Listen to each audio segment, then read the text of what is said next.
मसीह खुदा उनके जिंदा और बाबरकत नाम में आप सबकी सलामती हो।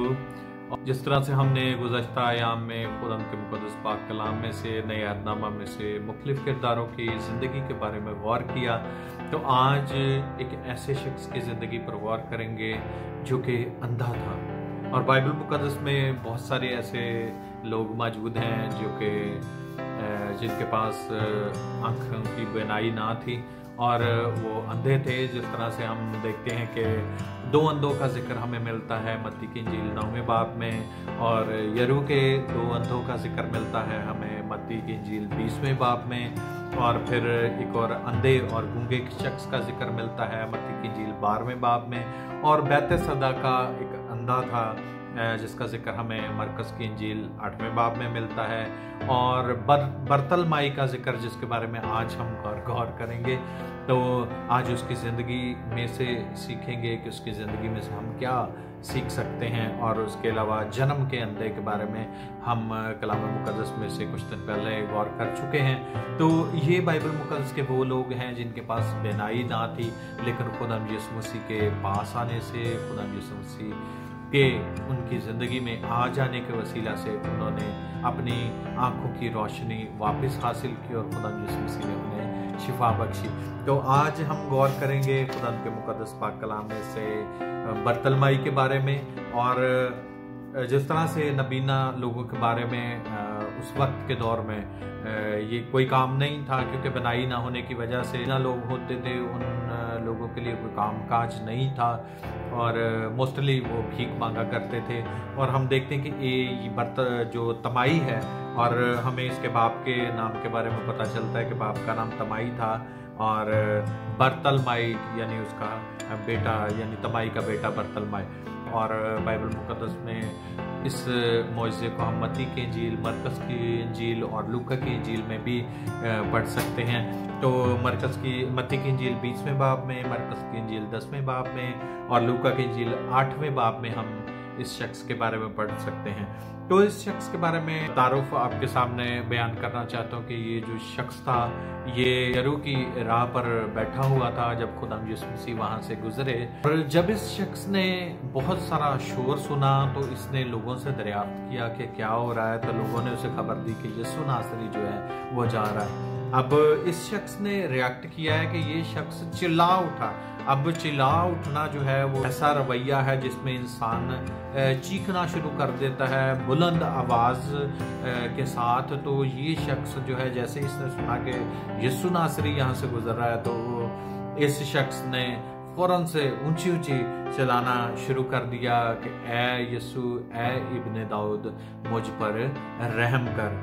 और लोगों ने बेशक उस वक्त उसको डांटा और चुप कराने की कोशिश की, और जब खुदा, लेकिन फिर वो और ज़ोर से चिल्लाया कि अये इब्ने दाऊद, मुझ पर रहम कर, मुझ पर रहम कर। यीशु मसीह वहाँ पर चलते चलते रुक गए, और जब उन्होंने इसकी आवाज़ सुनी तो खुदा यीशु मसीह ने कहा कि उसे बुलाओ, और उसकी खुशी का ठिकाना न रहा और वो खुशी के मारे उछल पड़ा।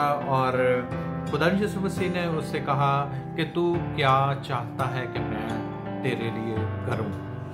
तो उस शख्स ने जवाब दिया कि मैं बीना हो जाऊं। तो बेशक उसकी सबसे बड़ी मुसीबत उस वक्त उसकी आंखें थीं, जो कि वो काम नहीं कर पाता था, कुछ देख नहीं पाता था, या बहुत सारी चीज़ों से। ज़ाहिर है आँख की बीनाई जब चले जाए तो वो शख्स बेहतर तौर पर जानता है जो कि नाबीना होता है कि आँख कितनी बड़ी नेमत है।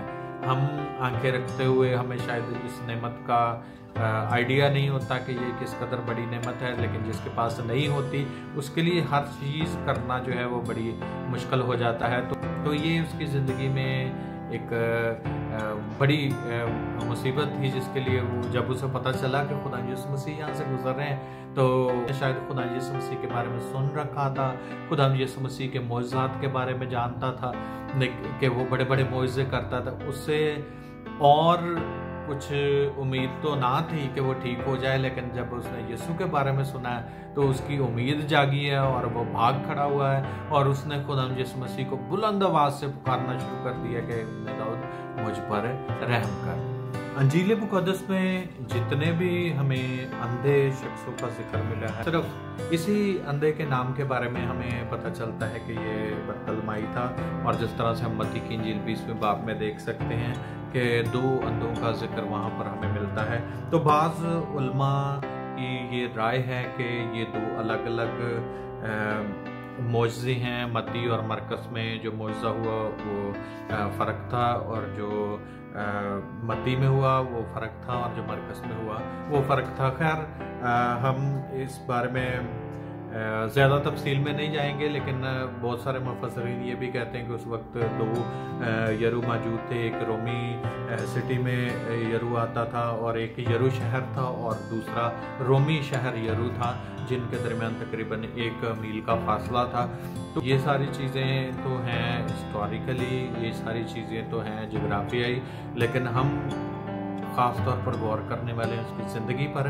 तो उसकी ज़िंदगी से मैं और आप क्या सीख सकते हैं, उसकी ज़िंदगी से हमें क्या सबक मिलता है। पहली बात तो हम इस अंधे की ज़िंदगी में देख सकते हैं कि ये बड़ा पुरजोश हमें नज़र आता है। जैसे ही खुदा यीशु मसीह के बारे में उसने सुना है, पहले तो उसने शोर सुना है। जब उसने लोगों से दरियाफ्त किया कि क्या हो रहा है, तो ये शख्स उछल पड़ा है, इसने अपने कपड़े फेंक दिए हैं और बुलंद आवाज से पुकार पुकार कर कहना शुरू कर दिया कि ऐ यीशु नासरी इब्न दाऊद, मुझ पर रहम कर। यानी ये शख्स मौजज़ा होने से पहले ही बड़ा पुरुम्मीद हमें नजर आता है। उसे पता चल गया था कि यीशु से अगर मुलाकात हो गई तो शिफा मिल जाएगी, इसलिए वो सब कुछ छोड़कर जो है वो बुलंद आवाज से पुकारना शुरू हो गया और यीशु के पीछे हो लिया।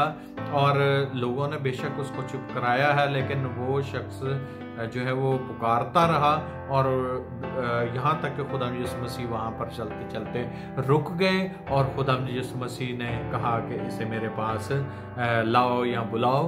तो वो शख्स खुदा यीशु मसीह के पास गया है। लगता है कि ये अंधा फ़कीर जो है वो यहूदी मज़हब और खुदा यीशु मसीह के बारे में जानता था, और उसने सुन रखा था कि जिस तरह से मैंने पहले बात की कि वो जानता था कि वो शिफा देता है। यूँ जब उसे इल्म हुआ कि वो इस राह से गुजर रहा है, तो उसने सोचा कि ये मौका हाथ से नहीं जाना चाहिए। ये मौका गया तो फिर और कोई मौका नहीं मिलेगा। तो हर कीमत में वो यीशु के पास पहुंचना चाहता था, उसके पास हर कीमत पर वो जाना चाहता था। उसे शायद पता तो नहीं था कि यीशु कौन है, क्योंकि वो नबीना था, लेकिन उसने चूंकि यीशु का नाम सुन रखा था, इसलिए वो जोर जोर से पुकारना शुरू हो गया कि यीशु जहाँ पर भी खड़ा होगा, कम से कम मेरी आवाज़ तो उस तक पहुँच जाएगी। और वो आवाज़ वहाँ तक पहुँची। उसका बड़ा जोश हमें नज़र आता है कि वो आवाज़ पहुँचाने में कामयाब हो गया। और वो देख तो नहीं सकता था, शागिर्द हैं, भीड़ है, कितने लोग हैं, बस उसने शोर सुना है, उसने सुना है कि यीशु यहाँ से जा रहा है, तो बस उसने पुकारना शुरू कर दिया। और वो शख्स तलबगार था, तलब ये थी कि वो ठीक हो जाए, और वो पुकार इसलिए रहा था कि उसको पता था कि वो शिफा देता है। और यहाँ पर हम देखते हैं कि वो शख्स हमें कुछ नॉलेजेबल भी लगता है कि वो यहूदी जो मज़हब है उससे वाकफ़ था, क्योंकि अब इस अंधे ने खुदा यीशु मसीह के लिए लफ्ज़ जो है वो इब्ने दाऊद यानी दाऊद की नस्ल में से और रबूनी इस्तेमाल किया। अब अगर हम इस लफ्ज़ के मानी देखें तो इसकी असल शक्ल जो हमें नज़र आती है, इसका जो मतलब नज़र आता है ओरिजिनल टेक्स्ट में, तो वहाँ पर जो रबूनी है वो वर्ड गॉड के लिए भी इस्तेमाल, खुदा के लिए भी इस्तेमाल किया गया है। और हम देखते हैं कि मरियम मगदलीनी ने भी ये वर्ड खुदा यीशु मसीह के लिए इस्तेमाल किया, यूहन्ना की इंजील 20वां बाब और उसकी 16वीं आयत में। टीम यहूदियत में ये वर्ड रबूनी जो है वो खुदा के लिए इस्तेमाल किया जाता था। तो ये शख्स जो है वो खुदा यीशु मसीह को इब्ने दाऊद और रबूनी कहकर पुकारता है और हकीकी तौर पर दाऊद के तख्त का वारिस जो है वो ठहराता है। और उस बंदे ने खुदा यीशु मसीह को ये कहकर कि तू इख्तियार का बादशाह है, बाख्तियार बादशाह है, और मेरी दरख्वास्त को भी सुनते जा और इस दरख्वास्त को कबूल करता जा। इसलिए ये शख्स बार बार पुकार पुकार कर ये कहता है, ना वो यीशु को देख सकता है, ना किसी और को देख सकता है, बस उसकी इल्तजा ही है जो वो कर सकता है, और वो कर रहा है और उसने वो की है। जानता है कि यीशु मसीह जो आने वाला है वो दाऊद के नस्ल में से होगा।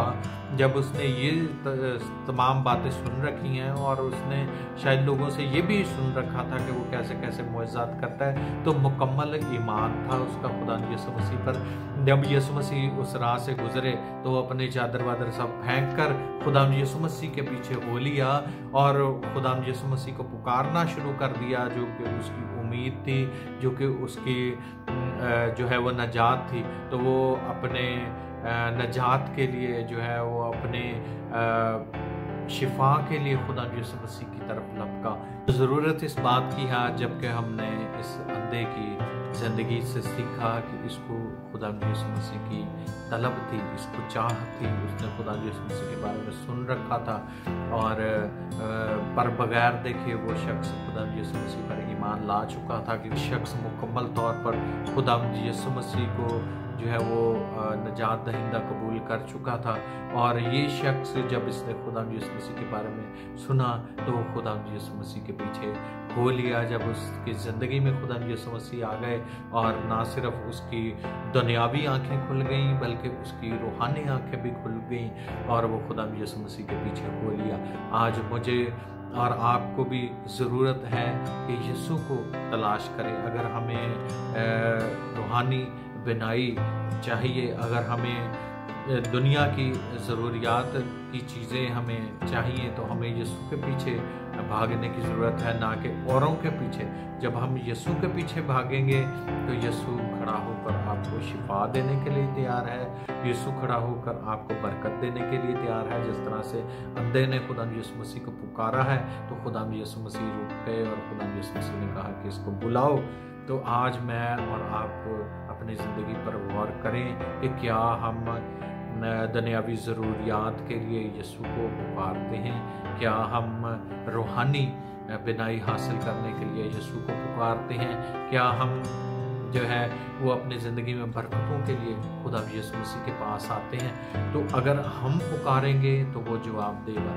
अगर हम जिस तरह से इस अंधे शख्स ने खुदा यीशु मसीह के लिए पुकार पुकार कर कहा, तो क्या मैं और आप खुदा यीशु मसीह को पुकार पुकार कर कहते हैं कि वो हमारी ज़िंदगी में आए और काम करें। खुदा यीशु मसीह आज भी मेरी और आपकी ज़िंदगी में काम करता है, वो हमारी ज़िंदगी में काम करने के लिए तैयार है, बशर्ते कि हम उसे पुकारें और वो हमें ज़रूर जवाब देगा। सो खुदा आज के कलाम के वसीला से मुझे और आपको बरकत दे। तो मिलेंगे नई वीडियो में एक और खूबसूरत और बाबरकत कलाम के साथ। खुदा